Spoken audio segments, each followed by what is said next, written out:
pedido de parte o de oficio, en forma definitiva o provisoria, obligaciones de dar, hacer o no hacer según corresponda, ponderando los criterios de menor restricción posible y de medio más idóneo para asegurar la eficacia en la obtención de la finalidad, encontramos una consagración ahora sí muy amplia, demasiado amplia, muy generosa, para que, tanto a pedido de los litigantes, como por intervención directa del propio magistrado que está trabajando un caso donde, por ejemplo, no se ha planteado debidamente la cuestión de la prevención, o lo que es más habitual, no se ha planteado debidamente la cuestión del cese del daño que está produciéndose.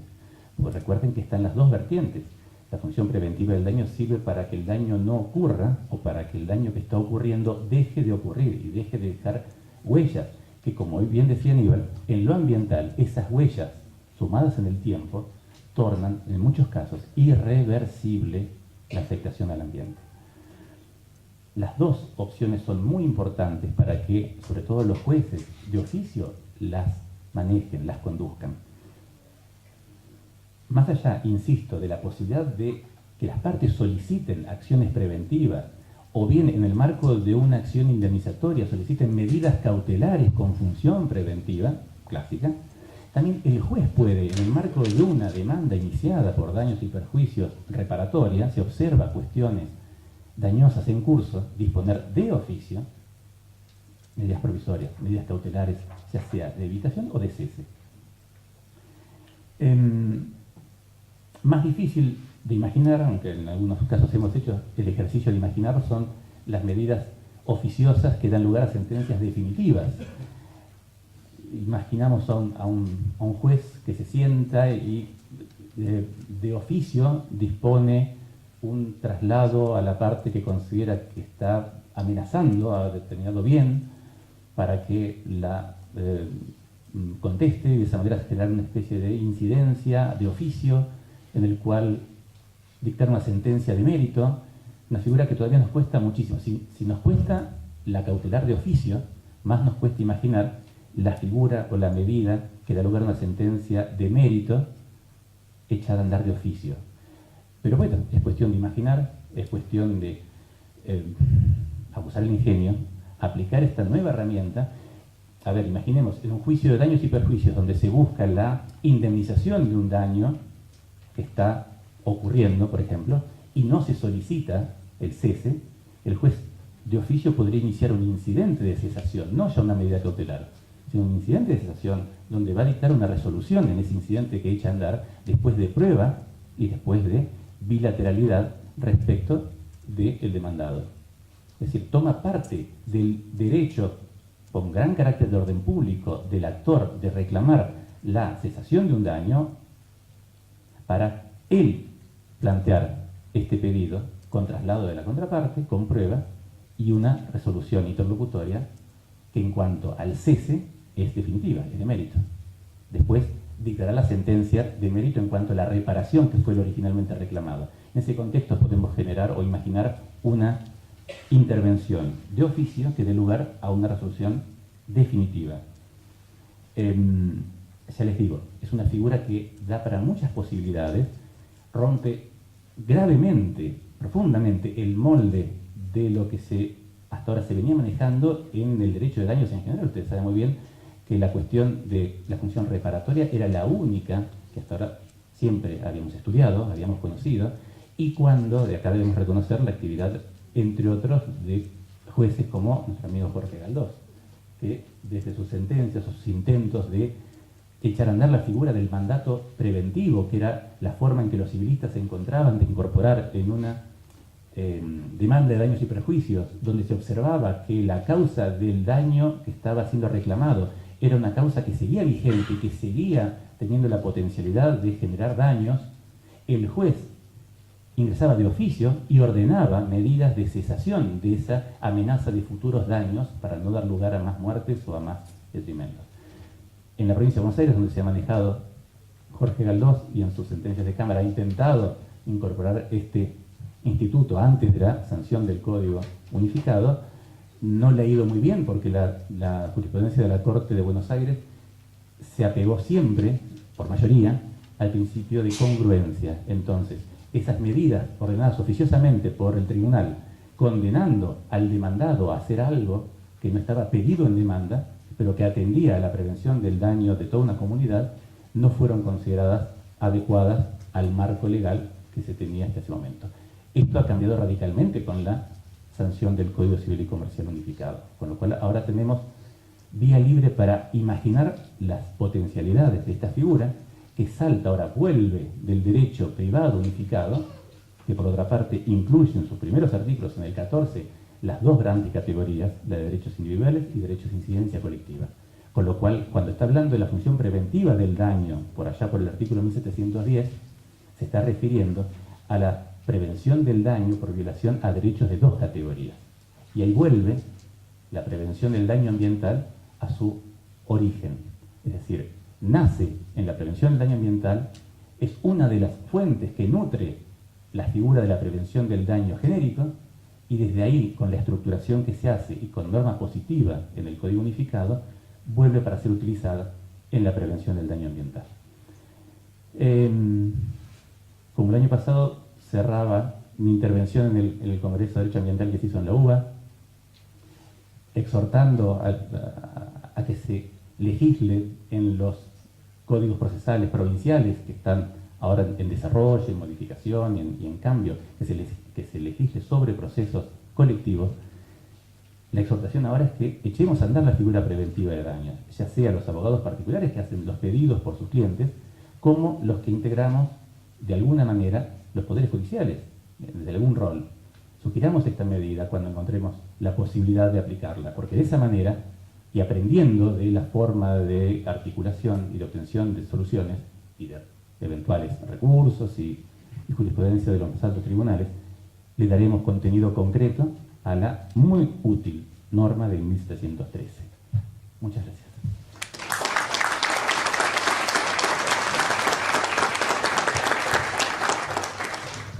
Muchísimas gracias, doctor Carlos Camps. Vamos al tercer integrante de este segundo panel.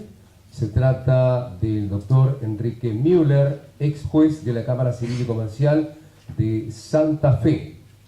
Vamos a ahondar un poco en algunos aspectos de su carrera. Abogado, decano y profesor titular en distintas cátedras de la Universidad Nacional del Litoral y de la Universidad Católica de Santa Fe. Es docente, coordinador del doctorado en Ciencias Jurídicas que se dictará en dicha casa de altos estudios y director académico de cursos de posgrado en la Universidad Nacional del Litoral.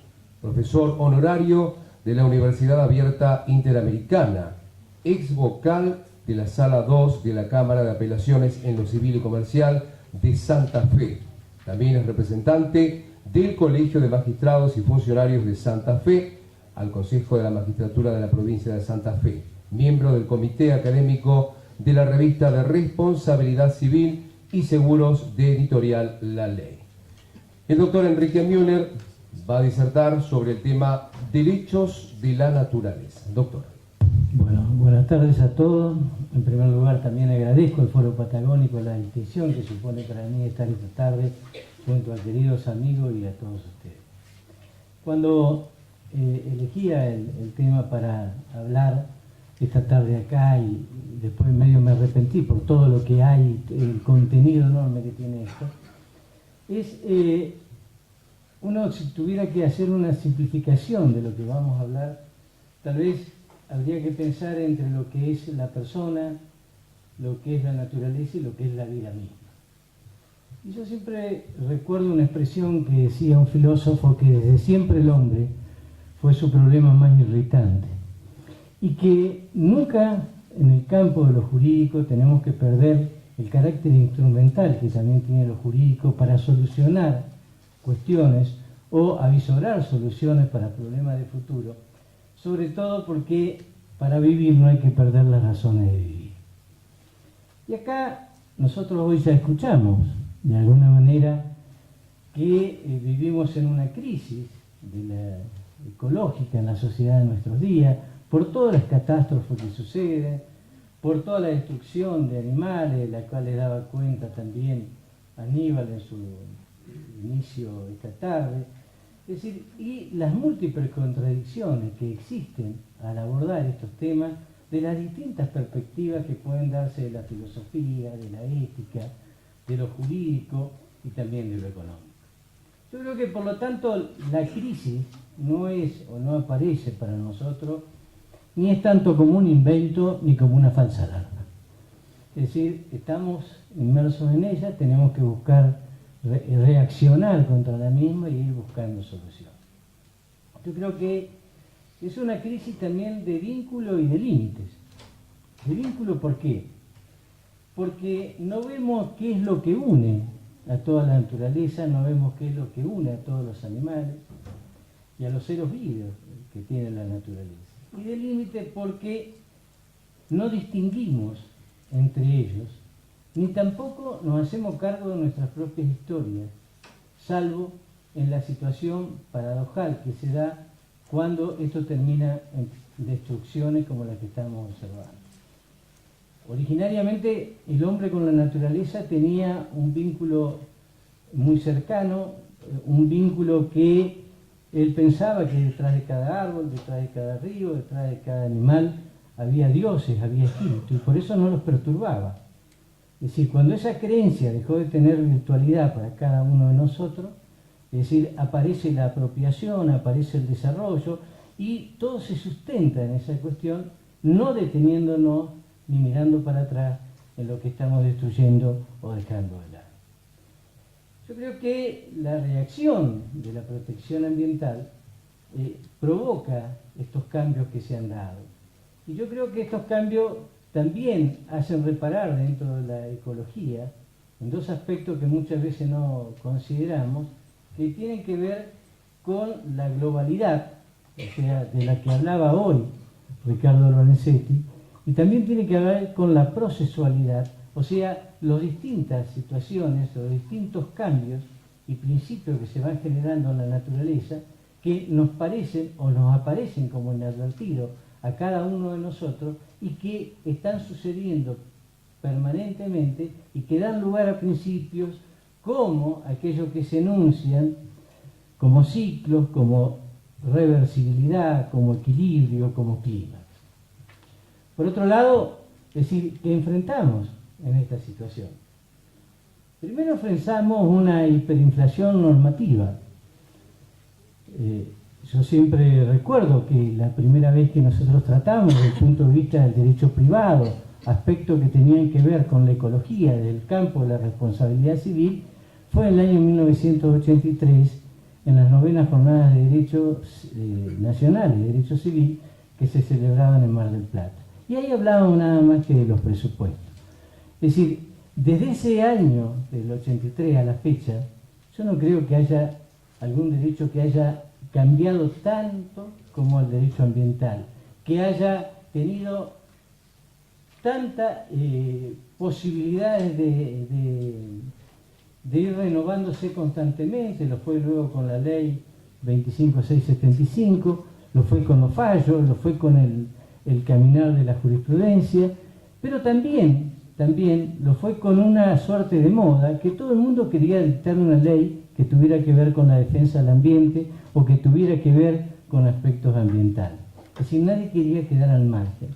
Pero claro, se dictaron enorme cantidad de leyes, más de 30.000 en el año 95 se había hecho un estudio en todo el país. Muchas de ellas, es decir, tampoco resguardaban o tampoco se encontraban reglamentadas y tampoco tenían presupuesto. Aquello que Ricardo Lorenzetti llama, es decir, el proceso de las leyes sin alma. Y yo creo que también en esta cuestión, es decir, influye la absoluta discrecionalidad que existe o que goza la administración. También la tolerancia que se tiene a las infracciones que se cometen y que no son debidamente observadas o sancionadas. Y también las inhibiciones que se producen muchas veces por parte de cada uno de nosotros frente a infracciones de empresas que se muestran como inescrupulosas y que de alguna manera, por una cuestión que tiene que ver con lo laboral o mantener fuente de trabajo, no tomamos partido por cortar de cuajo aquello que importa un destrato enorme al ambiente. Porque tampoco sabemos que el momento, ¿cuánto va a durar eso? Porque puede durar un tiempo, puede durar nada, porque de darse el problema ambiental también desaparece esa cuestión. Entonces, si nosotros cambiamos la visión del punto de vista de lo que consideramos que tiene que ser el derecho en este ámbito, que no tiene que ser de apropiación solamente y de desarrollo, vamos a ver que ponemos en el tapete de discusión la ineludible actualidad que tiene el estatuto jurídico de la naturaleza. Este debate yo creo que puede articularse con cosmovisiones que ponen de alguna manera en marcha un intento por experimentar y probar otras concepciones de vida en la que la armonía con la naturaleza asume un espacio medular y que por supuesto se diferencian del modo occidental que tenemos, caracterizado por la dicotomía entre la persona humana y la no humana. Si uno va a estos lares y se pregunta cuáles son las alternativas que tenemos que repensar, la consigna de alguna manera consiste en alcanzar el summa kawasai, que es el buen vivir, como lo propone el texto constitucional ecuatoriano, o la summa kamaña, vivir bien, el nandereco, vida armoniosa, el tecocavi, vida buena, o sea, como lo esgrime el caso de Bolivia. A partir de ello yo creo que se puede identificar que en los últimos años algunas regulaciones comienzan a postular el reconocimiento de la naturaleza, la Pachamama, la Madre Tierra, como sujetos de derecho.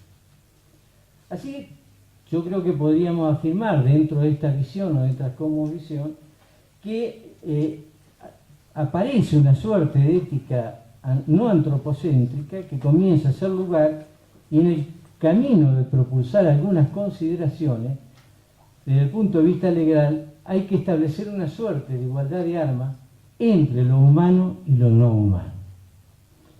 Eso porque en el plano jurídico se ha colocado siempre la naturaleza como un objeto del cual puede el humano servirse. Esta es la cuestión central. ¿Qué es lo que nos aparece ahora que nos diferencia de esa cuestión, digamos, a central que hemos venido observando hasta este tiempo? La finitud que tiene todo lo que tiene que ver con la naturaleza. Es decir, que los recursos naturales se muestran como agotables. Yo creo que hay una evolución, como todas las cuestiones dentro del derecho. Y esta evolución podemos hablar del antropocentrismo jurídico, o sea, la ubicación como centro, la persona, perdón, como centro y eje y destinatario de todo el derecho. El biocentrismo, que es una cuestión que fue destacada por Ricardo Lorenzetti en esa magnífica obra sobre la teoría del derecho ambiental. Y él nos dice, fíjense cómo dice, que la historia jurídica de Occidente se ha construido sobre la base de la propiedad y la persona, y hoy en día se requiere como objeto de tutela otro elemento diferente, cuál es el ambiente.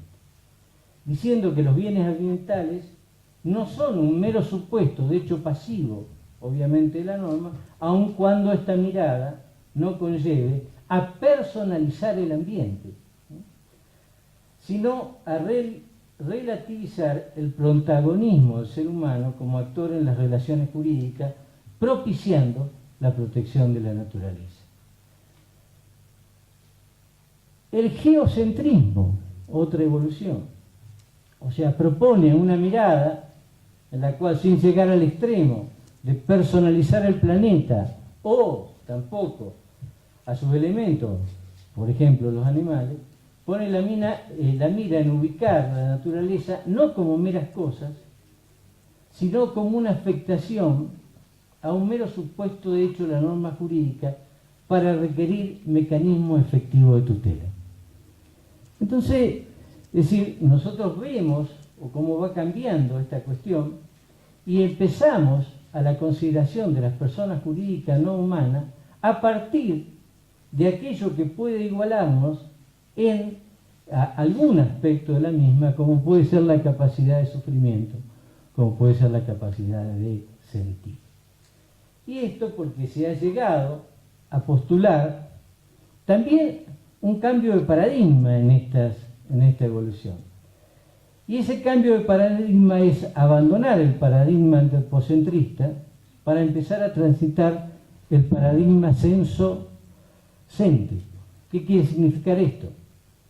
Vale decir, calificar a la persona no por su rango como tal, de humanidad, sino por su aptitud para sentir. Y fíjense ustedes que de alguna manera, reparando en esta evolución, el Código Civil francés, en la última reforma de enero del 2015, cuando consagra la categoría de seres sintientes, respecto de las personas no humanas, tiene determinados deberes de consideración y de trato, y también, obviamente, de cuidado. Hablar de la personificación de los animales nos lleva también a una evolución que ha tenido a partir de distintos autores. Los primeros que lo trataron fueron Peter Singer y Tom Regan, desde la ética, que fueron los pioneros de la construcción de la teoría de los derechos de los animales, obviamente tomando a partir de la obra de Jeremías Bentham, la propuesta de igualación de todos los seres animados, humanos o no. ¿Cuál era el denominador común de estos autores? La capacidad de sufrimiento. Gary Francioni, Santana Gordillo, Steven Wise, en busca de una defensa o una estrategia de defensa para los animales, sumaron sus voces en pro del reconocimiento de ciertas especies de animales no humanas, algunas de las que se consideran más evolucionadas. Christopher Stone, a su vez, postula que los animales y el medio ambiente deben tener una legitimidad para el ejercicio de su derecho, a través de quienes como representantes tienen la posibilidad de ejercitar acciones se encontrarían legitimados en nombre de ellos. Zaffaroni, en La Pachamama Inhumana, declara que a su juicio el bien jurídico, el delito o maltrato de animales no es otro que el derecho propio del animal a ser reconocido como sujeto de derecho por ser objeto de la crueldad humana. Esto no está solo, porque también lo acompaña Sapsay, también lo acompaña Bonpadre, Valeria Berros, Guy, Pocard y Dubakovic. También a nivel internacional nosotros tenemos inúmera cantidad de declaraciones que se han hecho, de una constelación enorme de documentos vinculada a la protección de los animales. Y también a la autonomía, en cierta manera, del derecho animal, como rama de la ciencia jurídica que tiene por objeto el reconocimiento del estatus jurídico de los mismos. Y acá hay ONG muy importantes, ¿no es cierto?, que han bregado y han logrado acciones por parte de ellas. No escapa al conocimiento de cada uno de nosotros también lo que ha sucedido en el plano jurisprudencial de nuestro país, reconociéndole como personalidad no humana en favor de algún tipo de primate sometido a la privación de la libertad en zoológico, como fue el caso de la orangutana Sandy. Pero fíjense que en el caso de la Cámara de Casación Penal, cuando le reconoce a la orangutana el rango de sujeto de derecho no humana o persona no humana, dice que tiene entre estos derechos derecho a la libertad ambulatoria y su legitimación por intermedio de la entidad que acciona en su interés. O sea que le va reconociendo también, obviamente, a la ONG particular la posibilidad y la legitimación de actuar por esto. Este reclamo fue resuelto favorablemente también por la Cámara, y ahí hay una expresión que también es importante. La calificación, dice, que nosotros le estamos otorgando, en este caso a este primate, no debe llevar, fíjense cómo dice, no debe llevar a la afirmación apresurada y descontextualizada de que Sandra es titular de los derechos de la persona humana. Y destaca que ese reconocimiento incorpora una categorización que no cambia el existente en el Código Civil y Comercial entre bienes y personas, precisando que ningún ser viviente debe ser tratado como una cosa. También la Sala Contravencional de la Capital Federal, en otra resolución del 25/11 del 15, toca el mismo tema y concluye de la misma manera. Ahora, debemos decir que este reconocimiento, desde el punto de vista del derecho privado, no se muestra como pasivo. En el tema de la personalidad como institución jurídica, si recordamos a Kant, en su Metafísica de las Costumbres, que en una opinión que fue compartida por Bobbio, o sea, no es poco esto, al calificar la relación jurídica, exigía que la misma exista entre dos arbitrios, y no entre el arbitrio de uno y el deseo de otro. Entre dos arbitrios y no entre el arbitrio de uno y el deseo de otro. Y destacaba que había 4 posibles tipos de relación jurídica. La primera, una relación de un sujeto que tiene derechos y deberes con un sujeto que tiene solo derechos y no tiene deberes. Dios. La relación de un sujeto que tiene derechos y deberes con un sujeto que tiene solo deberes y ningún derecho, el esclavo. La relación entre un sujeto que tiene derechos y deberes con un sujeto que no tiene ni derechos ni deberes, el animal, las cosas inanimadas. Y la relación de un sujeto de derecho que tiene derechos y deberes con otro que tiene derechos y deberes, que es lo que colorea, lo que determina, lo que perfecciona la relación jurídica. ¿Eso por qué? Porque ese tipo de relación es la única predicable entre personas, como centro que somos de imputación de normas. Debiéndose recordar que el derecho moderno es un principio fundamental que todo hombre es persona y que fuera de esta asignación jurídica se permite solamente el reconocimiento a otro tipo de colectividad u organizaciones asimilables a este, como son las personas jurídicas. Aparte, también confluye a este tema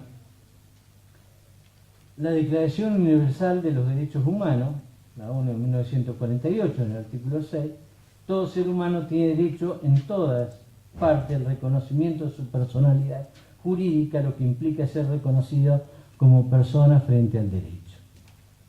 O sea, frente a esto, lo único que reconocemos como persona traslaticiamente constituyen las personas jurídicas. Y el animal, es decir, está fuera de esta cuestión. Autores, maestros reconocidos del derecho privado, como son Borda, como ha sido Borda, y como lo es también Julio Rivera, dicen que los animales nunca son personas para el derecho. Son cosas por cuanto son irracionales, de modo que su conducta nunca puede ser imputada.